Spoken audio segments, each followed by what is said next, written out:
nothing happens. Best time to take action is now. This is the time to work on you and your business. So I've created a group, An online academy for professionals and entrepreneurs. Power Partners will help you to start helping yourself. Helped me change my life and my business. Not a Toastmasters, it's not a BNI, it's not any of these, but it is. So it's all this stuff in one place. Get the results that you deserve right now. So what are you waiting for? Let's make it happen. see you in Power Partners.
Good morning, bonjour, comment ça va?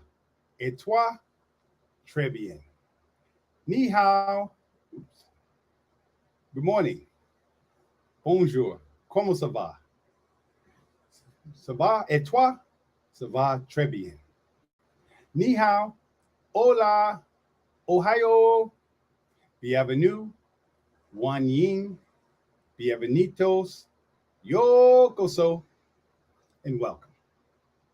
Welcome to another exciting episode of Gem Hunter Stories. My name is Barry B. Mixon, and I am a gemological storyteller. And what I do is I take the art, science, history, and magic of gemstones, precious metals, and fine jewelry, and I use them as a template, as an inception point, as a bridge to help you begin the journey of discovering the value of your own stories. I want to say welcome to all my new friends and guests and viewers from all around the world. Thank you for viewing this show. And I want to take a moment to kind of a moment of silence for the victims of not only just what happened here in Highland Park, Illinois. I live in Illinois, for those who don't know, but also people all over the country.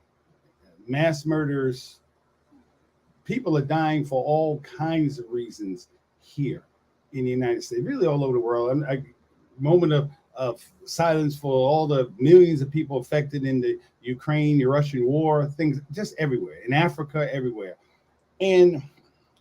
But I want to come back home. I'm not here. This is the harbor that's near my house. Just full disclosure. I don't want to say some days I'm outside. Today I'm in because the weather is pretty bad. But I just want to give you a different point of view to start your day off. This is called Jackson Park Harbor. When I heard about the the mass murder in Highland, Illinois. Thank you again for all the people who called and was concerned. Literally, phone calls, texts from all over the world. Thank you so much. And literally, that is the topic of today's show. Barbara, go ahead and bring up my screen for me. About value. 30 years ago, as most of you know, I was homeless. And one of the promises that I made to God is that if I somehow ever got out of homelessness, and for so, oh my God, I can't even begin to describe to you how I thought that was never going to happen. I literally waited for death. And because I was a scientist, I just was kind of like trying to figure out how it was going to happen. But I made a promise to God that if I somehow survived this horrible experience called homelessness, that I would spend the rest of my life helping people to figure out what their own value is, who they are as people, because that was my problem. I was angry, I was hardened, I was depressed. You know, I had gone through a lot of things in my life, as have so many of us, as that young man who just decided to shoot 70 bullets into a parade. He planned it. He thought about it. And the other day, I read a story saying how he was treated as a child. So in my mind, it's another example of value. We don't value anything anymore. We don't value ourselves. We don't value who we are. We just go through our lives. And one of the greatest things in my mind that you can ever do in your life is discover your value, who you are as a person. Why are you here? And I'm not just talking about on a metaphysical level. I'm talking about what is it that you figuring out what you are here to do on the planet during the brief amount of time that we all have here. And I think it's so important to understand value because we live in this world where any given day could be that day. And here, if you live here in the United States, you could be going grocery shopping. You can be going to church. You could be driving down the street. You could be watching a parade, because I want you guys to know that Highland Park is an affluent area. Highland Park is the place where people spend, $10-20 million homes, and they move there with the concept of the kind of stuff that happens here where I live in the south side of Chicago could never happen in Highland Park. So when something that horrible happens in a place like that, it changes you. It changes your whole perspective. There's no place that is, you feel that there's no place that is safe. And the reason why that is important is because it works right in tune, in harmony with the concept of what is value. This logo, my logo, is the symbol of the gem hunter. Literally, the symbol in the middle is the Celtic symbol for eternity. And all the gemstones, rubies, sapphires, emeralds, citrine, which is quartz, diamonds and gold, these are the gemstones that has played a significant part in human history. And the one gemstone that's missing out of this is pearls, and we'll talk about that. But let's go back to what is value. Every week I say, discover the value of your story. And as I said last week, and thank you for all the comments last week about my students. They were wonderful. They were so excited to be about the show. And I was so proud to see them just communicate and express what they got out of Professor Barry's Science Emporium. But what I teach is value. Someone asked me what I do. That's what I do. I want to get people to understand what is their value. What is the value of who they are? Why are they studying this? Why are they reading the value of what they do each and every day? And as I say, each and every week, that there's nothing. What I got out of appraising is that understanding that there's nothing that has value without a story. Value is a decision. This is the largest pearl in the world. It doesn't have a name. This is $100 million. This pearl is worth $100 million. It weighs about 75 pounds. Here it is, in the first time it was on display. And what makes this pearl so interesting is that not only is it a pearl, but also it came from a clam. It's as rare as it is to have a pearl created from an oyster. It's even more rare for a clam to produce a pearl of this size, of any size. Maybe one out of 200,000 clams will ever make any sort of pearl. So here is one of the largest pearl in the world. Doesn't have a name yet. This is the Laosan. I'm sorry, my Chinese students are like, that's not how you say it, Professor Barry. I'm sorry. The Laosan pearl. This pearl by itself is worth something like $75 million. No, I'm sorry. This pearl is worth, let me look at my notes. This pearl, $35 million. Thank you. It is called the Pearl of Allah. The Pearl of Allah. It was discovered in the Philippines. This is a huge pearl. This pearl weighs 15 pounds, quite a bit smaller than the largest pearl, $100 million pearl, which was 70 pounds. But this is a $35 million pearl. This pearl just sold really recently. This is the pearl pendant of Queen Marie Antoinette. This pearl sold for $5 million. $5 million for this pearl. The pearl that Marie Antoinette loved, the pendant that she loved, didn't get a chance to wear it that often because we know her head and the rest of her body was separated. So, but this is passed down that this is the pearl pendant that she has. This is a very special pearl. This is the Cowdray pearls. Literally, these are gray pearls. Very, very rare. To not only find gray pearls, but to have enough of them to create a necklace. Something like $7 million. No, sorry. The Cowdray, $3.3 million. $3.3 million. Someone said that's what that's worth. This is the Baraka pearls. This is $7.1 million. A double strand pink pearl necklace. Absolutely beautiful. $7.1 million. And the last one I'll show you is not only a pearl, but this is the largest man-made pearl. It's called the Beauty of the Ocean pearl. It's about 6 tons, man-made, 6 tons, 3 feet tall, $15.9 million. And the reason why I bring these pearls up is because when you're talking about value, you have to understand that value is a decision.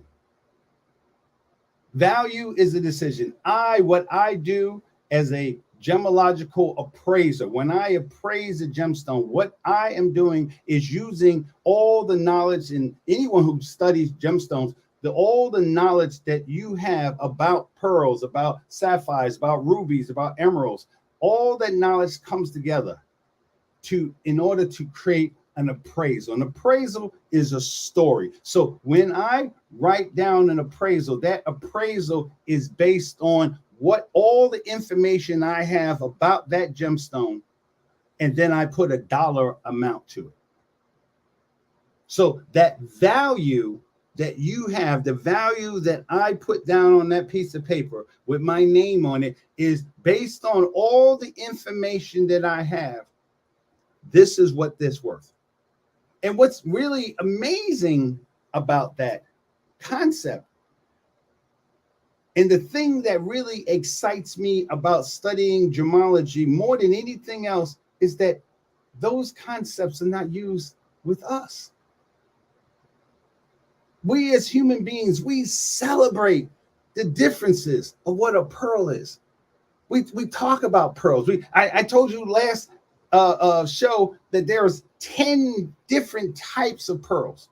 Mabry pearls, Quaquang pearls, Keshi pearls, abalone pearls, the mellow pearls. It's a really beautiful orange colored pearl with flames going. We'll talk about that. Tahitian pearls, South Sea pearls, which is one of the largest pearls, the China pearls. I'm sorry, South Sea, they come from China. Conch pearl, the giant pearl, the Akoya pearl.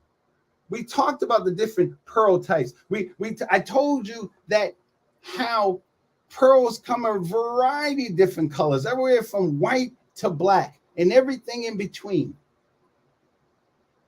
I told you that pearls come in different shapes, different sizes. It's very rare to have a pearl that's in that's really symmetrical, that's in a sphere. That's very rare in nature, but it does happen. Most of the pearls are more what they call baroque pearls, with just different shapes. I told you that pearls, one of the things that makes pearls special is that when a bacterial infection hits a pearl, hits the skin, the inner skin of a pearl, of the sex of the pearl, it literally makes the oyster secrete what's called nacre. Nacre, N-A-C-R-E, nacre. It's pronounced nacre. And in that nacre, it has different levels. It's a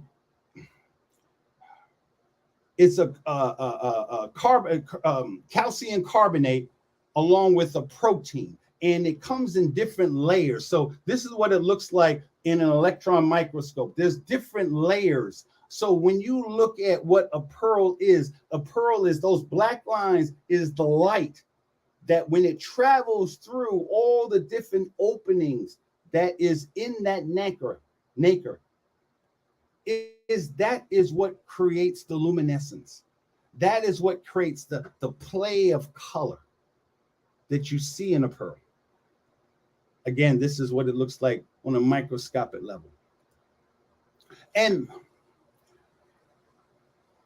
when, as I said, fully symmetrical or spherical pearls are very rare, but this man, Kokiki Mikimoto. Some people say his name first, Mikimoto, then Konishi, but it's actually Konishi Mikimoto.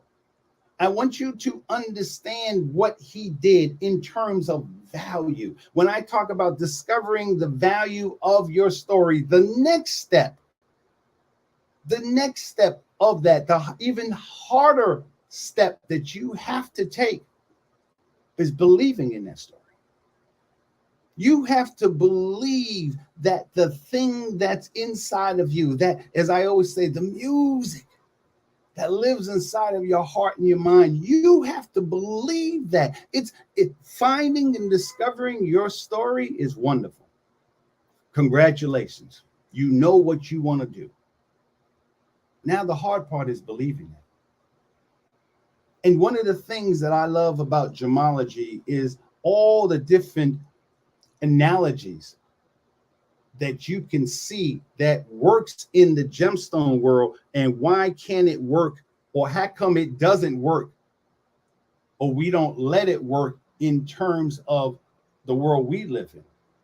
So Mikimoto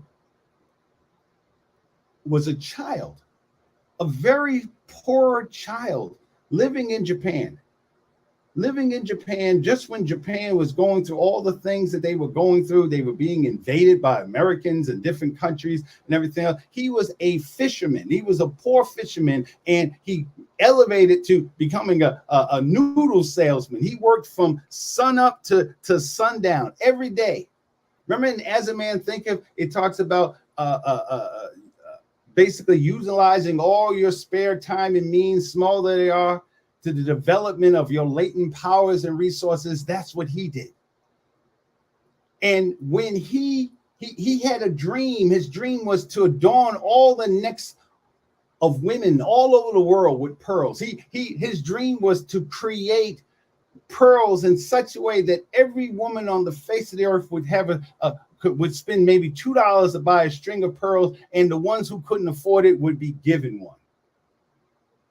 This is a child, a poor Japanese child who saw it. You have to understand that when we talk about Mikimoto pearls, just like the same way when we talk about Mozart, or we talk about just so many Marie Curie. These are people who not only understood the value of their story, of who they were, but they played it. They played that music. That's what Mikimoto did. He literally, as a child, saw the value of what God did.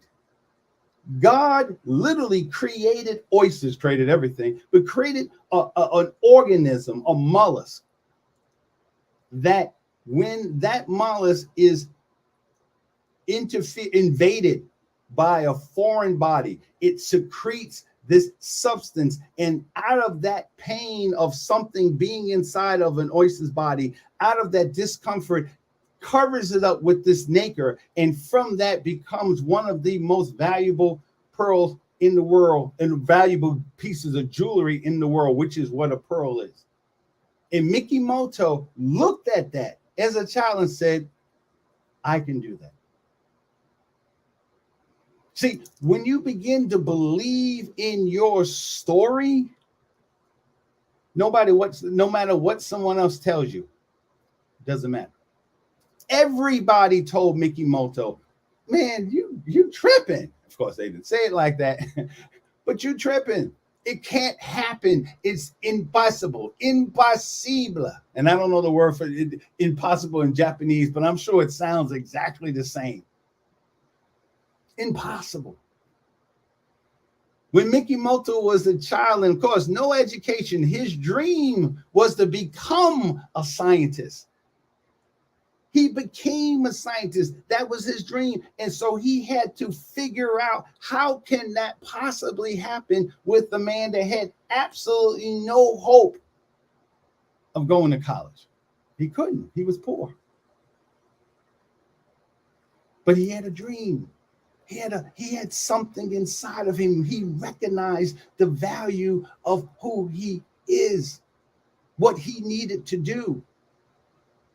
So he created it. He created that. He went through, think about it. Here's a dream that you have, Mikimoto, of creating something that up to this point only God did. Very rare to find spherical pearls. So it wasn't like it was something he saw all the time. He looked at it. He studied the process. He understood what on some level, not even really understanding the science of it. He just figured out trial and error.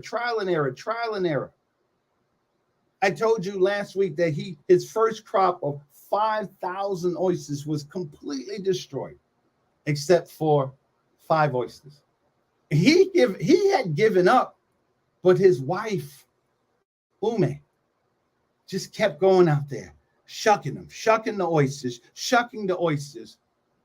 until she found 5 that weren't full symmetrical. They were basically Mabi pearls. They were half pearls. And he started with that.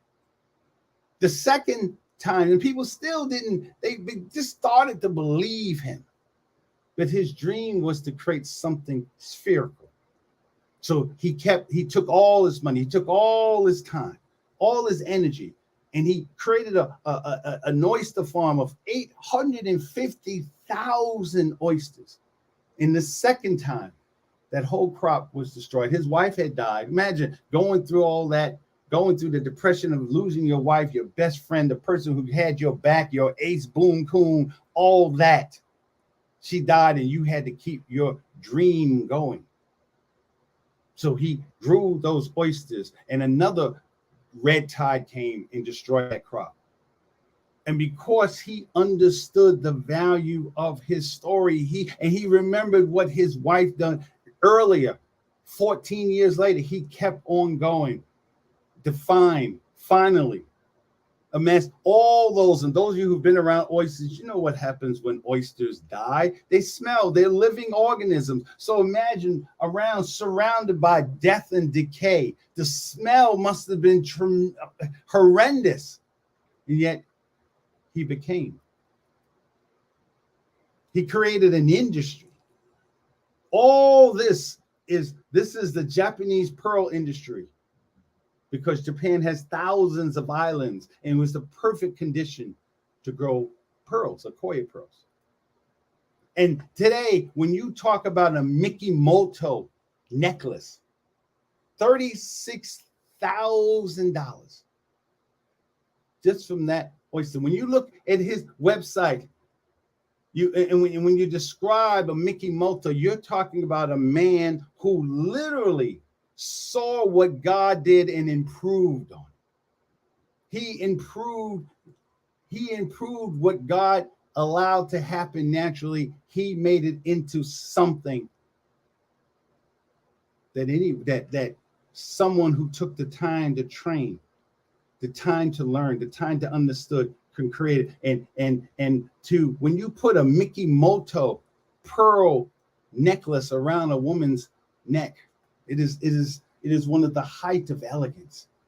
It is the thing that monarchs, kings, queens, rulers, dictators, just fabulously rich people do to illustrate the beauty, the pure feminine beauty of a pearl. And here is years later, 100 years later, when you say Mikimoto's name, it is synonymous with excellence. It is synonymous of what can happen when you believe in your dream. Not just discover the value of it, but to believe in your dream. And that's what's wrong with today. And because we don't value each other. That's the problem.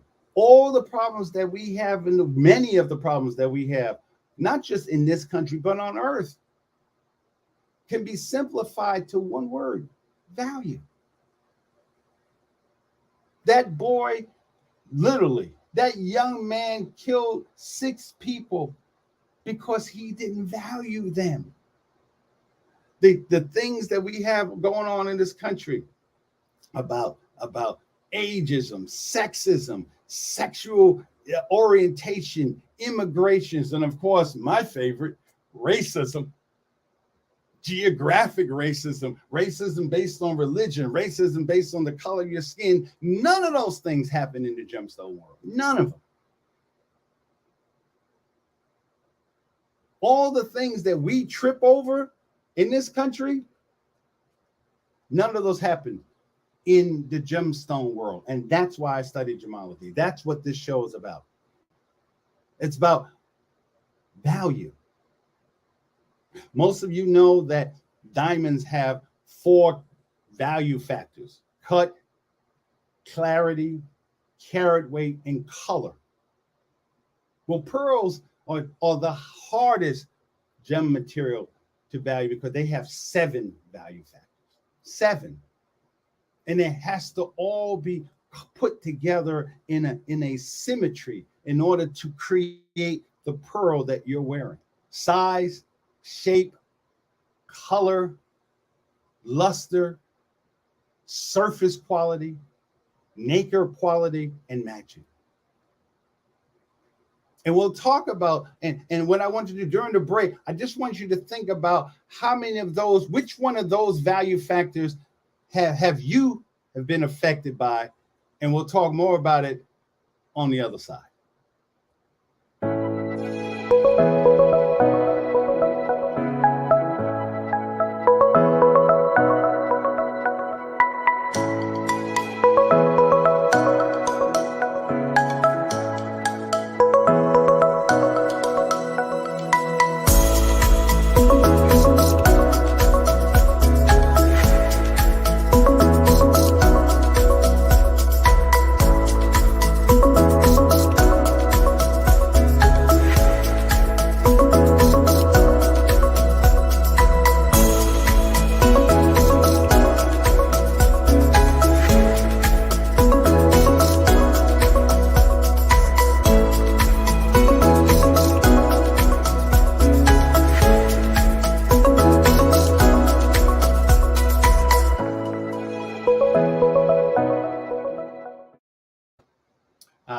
One of the great things about this show is I don't always know the commercials. So Paulette Harper is literally doing what I'm helping people to do, to see it in a different way, to be able to take that value that is inside of you and to put it down on paper, to write your story.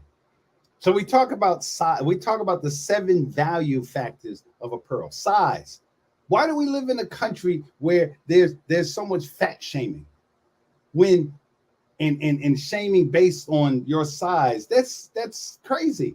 Because in gemology, the bigger you are, 9 times out of 10, as I show you with that $100 million pearl that just sits there, and yet it's worth $100 million, but yet we don't value people who have different sizes, different shapes. We don't value that. But yet we value it in gemstones all the time. No woman ever says, girl, my man got me the smallest diamond in the world. It was so great. No, girl, look at my 5 carat, 10 carat diamond. Oh my God, it's wonderful. And everybody goes, wow. But yet, what is size based on? Size is based on weight. Carat, when you say carat, you're talking about weight, shape. What is the shape? As I showed you, pearls come in a variety of different shapes. Keshi pearls are small seed-like pearls that have a variety of shape, but because they are made out of pure nacre, they have a different value than even pearls that have a nucleus, have that thing inside of it, whether it be man-made or the bacteria or the thing that used to irritate the oyster. Lust color. Why do we live this is, as I put on my Facebook post, pearls is the reason why I began to see the connection between gemstones and people. Why do we live in a world? Why am I studying about the color of different gemstones all over the world? And yet, as an African-American man, as a person of color, why do I live in a world where color is an issue? Luster.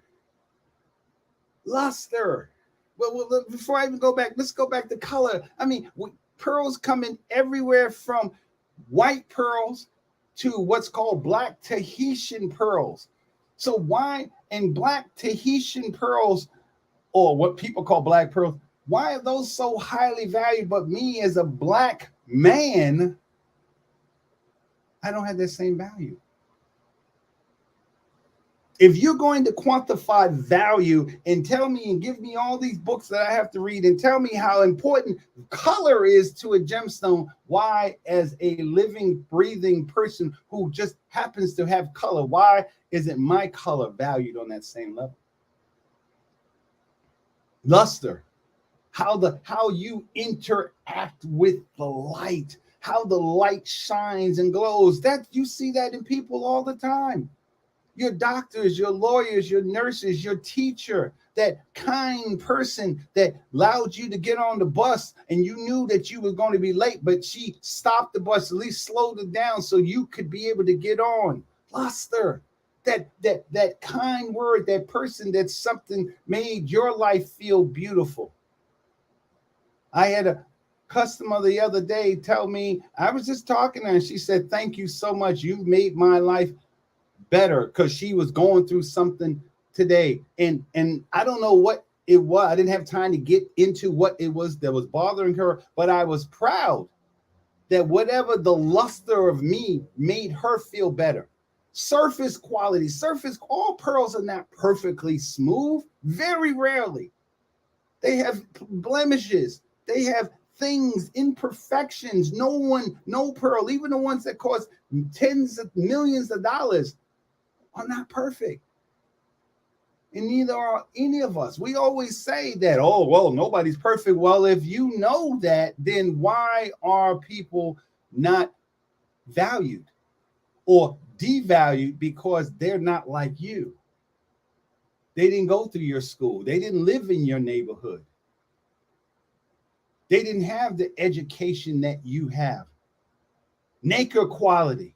The nacre quality is the thickness of the secretions around that thing. And the not all the time the thickness means a beautiful pearl, but 9 times out of 10, if that nacre is thick, then it affects everything else. It affects the size, it affects the shape, it affects the color, it affects the luster, just based on the thickness of the secretion. How many things, as I told you all the time, when you look at a story, it's the antagonist that is the most important part. The things that people went through.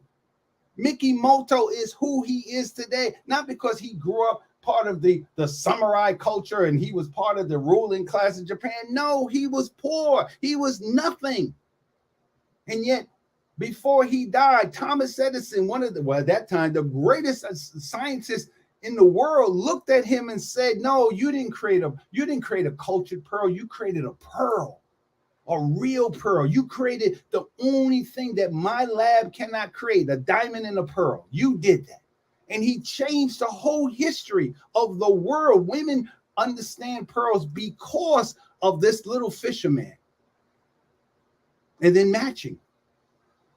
Being able to find a pearl that matches the other pearls. When you go to a certain school, when you're a United States Marine, that's matching.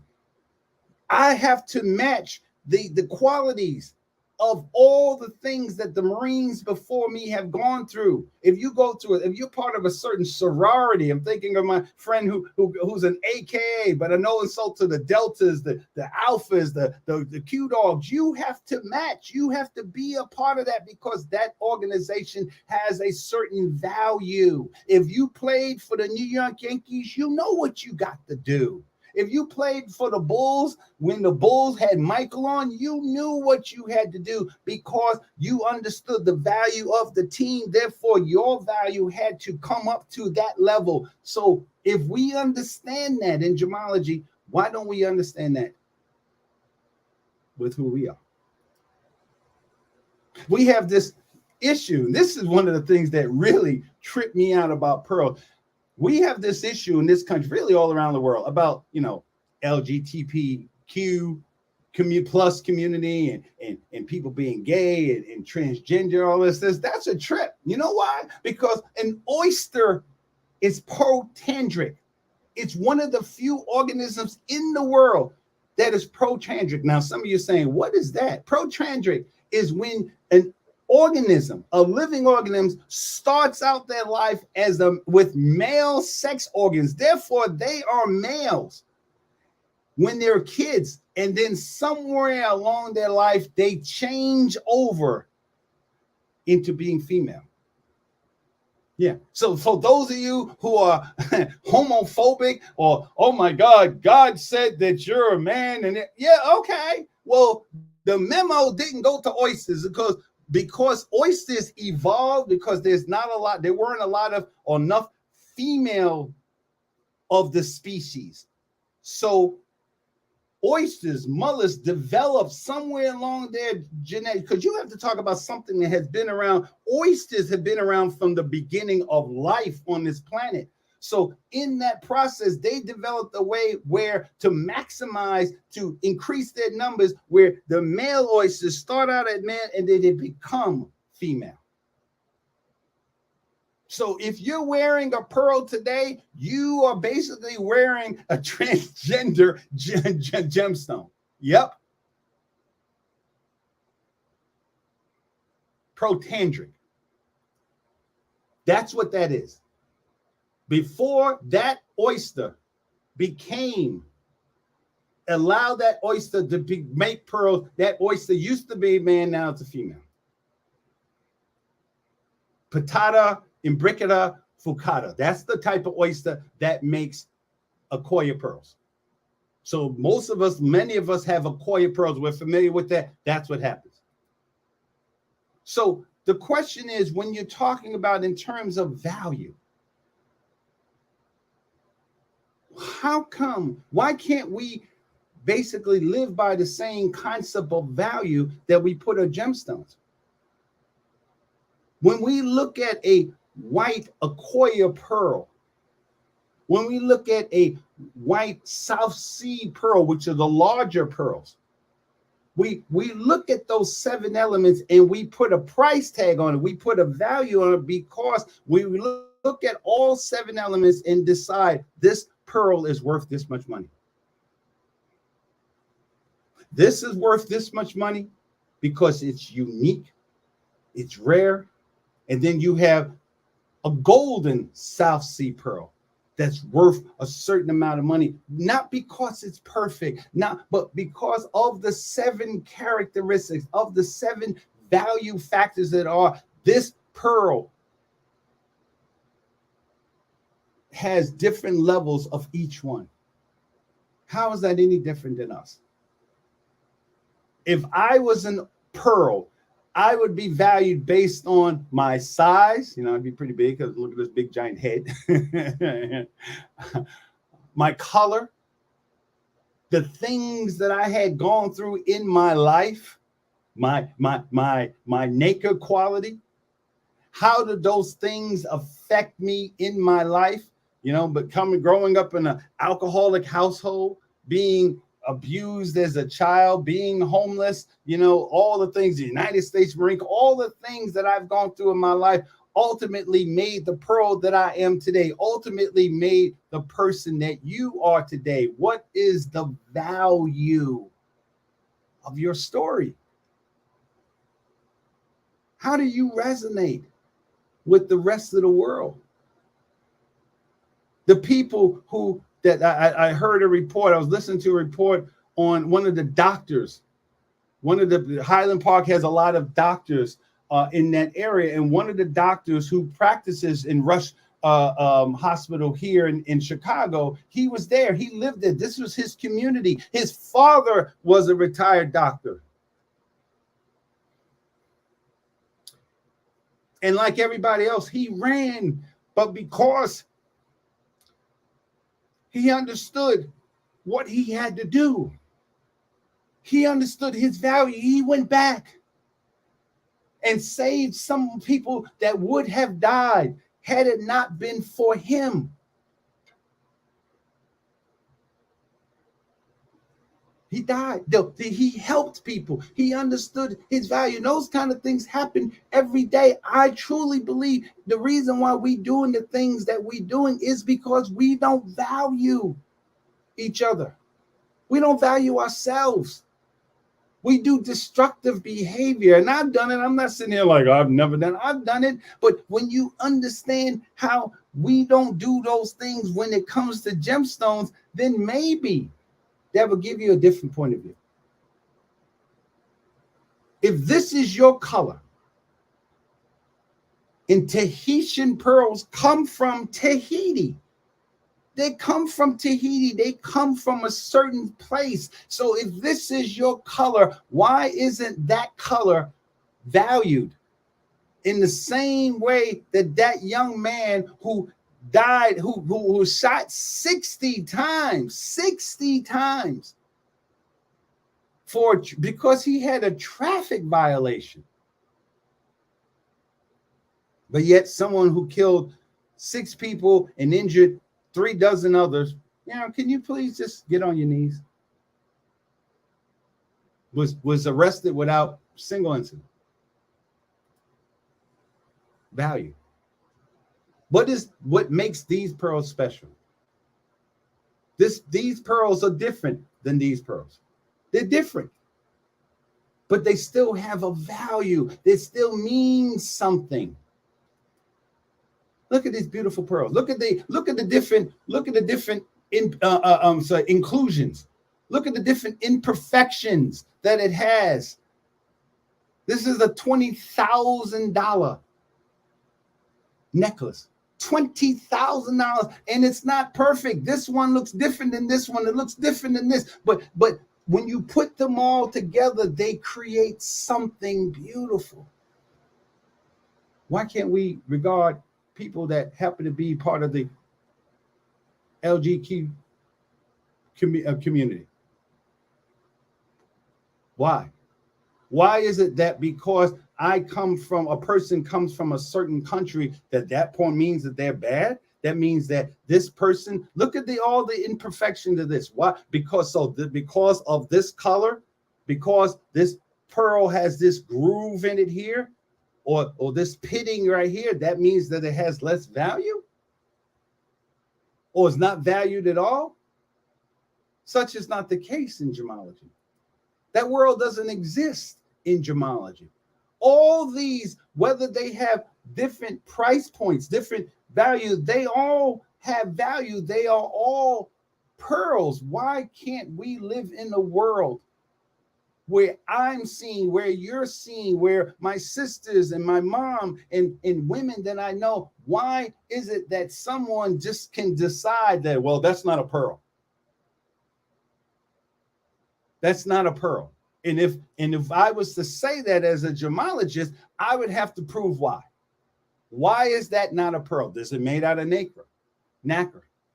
Does it come from a specific type of oyster? What is the color? What is the nacre quality? What is the surface quality of that? And in gemology, that's what we do. If you have gone through nursing school and you became a nurse, you're a nurse. You're not a black nurse, a white nurse, a Hispanic nurse, an Asian nurse. You're a nurse. You're a doctor. You're a teacher. If you went to a good school, or one of the people that consider a good school, Northwestern, Harvard, whatever school you went to, okay. But ultimately, I'm a teacher.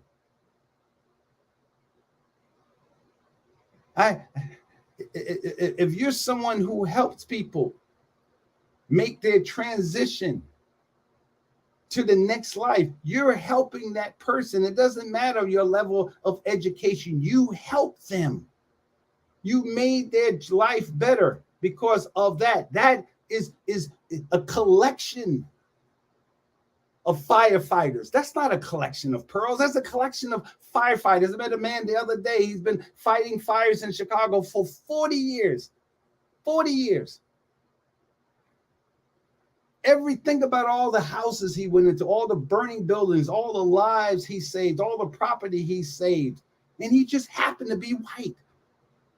And I thanked him for his service, and he thanked me for my service. You know, once we talked, and I told him I was a Marine, he thanked me. But as far as I'm concerned, we're in the same business of saving lives, value, because that's how we would look at it if it was a gemstone. He would just be a white or curl pearl or a white South Sea pearl, and I'm a Tahitian pearl. I'm a golden brown Tahitian pearl. Value. That's what, so as always, I want you to start to think about, so every show from now on, when I talk about the characteristics of a gemstone, I want you, the viewers, and thank you for watching this show every week, but I want you, your homework assignment each week will be to see how those same values, those same things that we value in other things, it's just easier in gemology.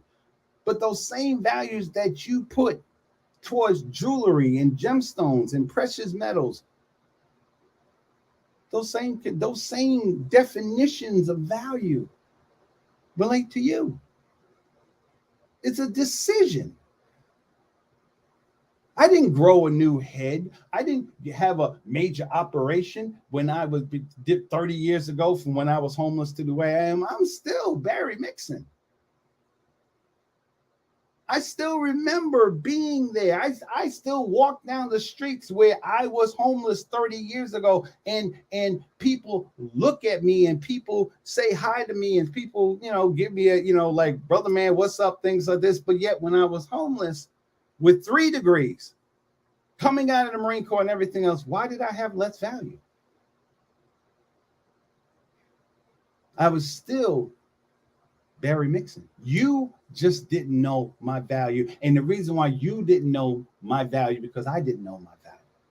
And that is the most important thing that anyone can do in their life. Understand, sit down. If you're at a job, I have a friend of mine who, if you have a job that you hate or a career that you hate, take a look at yourself and say, what is it that I need to do? Not just pull yourself up by your bootstraps. That's not what I'm talking about. I'm talking about understanding what is your value. This little pink pearl over here is not insulted because there's different colored pearls over here. This white pearl is not mad at this brown pearl because it just has a different color. They both, if they could talk, they would both be pearls.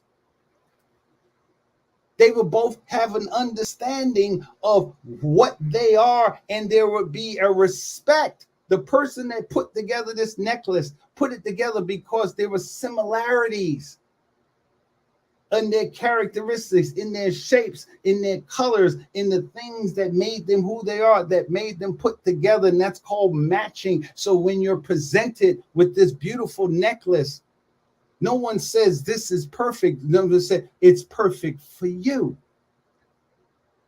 It has value because of how it all came together. It's a symphony. That's what you are.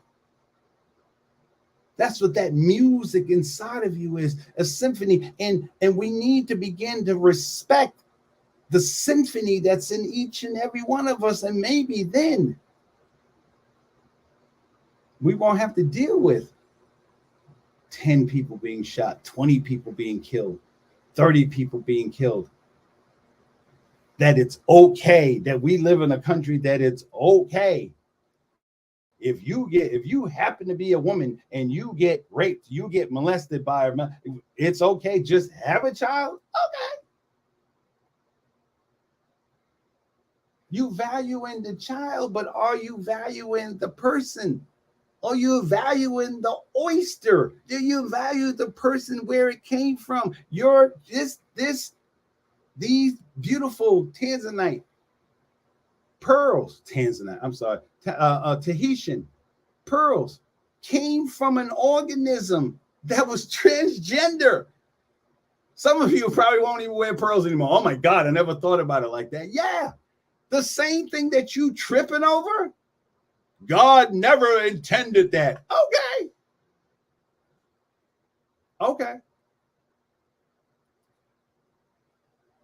Golden. All these golden pearls in each and every one of them, even though they seem similar, they're different. Why can't we have that same attitude about who we are as people, who we are as human beings? To celebrate the value of who we are and that we happen to be human beings, and our color and our shape and our sizes and our experiences and our thoughts and our dreams, all those things come together to create who we are, what we mean to the world, the music. When someone receives this necklace, whoever received this necklace, they thought it was beautiful. Whether their mother gave it to them, whether their husband, their boyfriend, their girlfriend, whatever person is wearing this necklace, not only is it valuable to them, no matter where they got it from, no matter whether if they got it from Cartier or they got it from Sam's Club or Montprix in France, basically the Target in France. Doesn't matter. It means something to the person who gave it to you. So when you begin to discover your own value, begin to start thinking about the value of the people around you. What do they mean? Suppose somebody had killed Mickey Moto 150 years ago. The things that we understand about pearls would have never happened if it wasn't for what he did, of who he is, the process.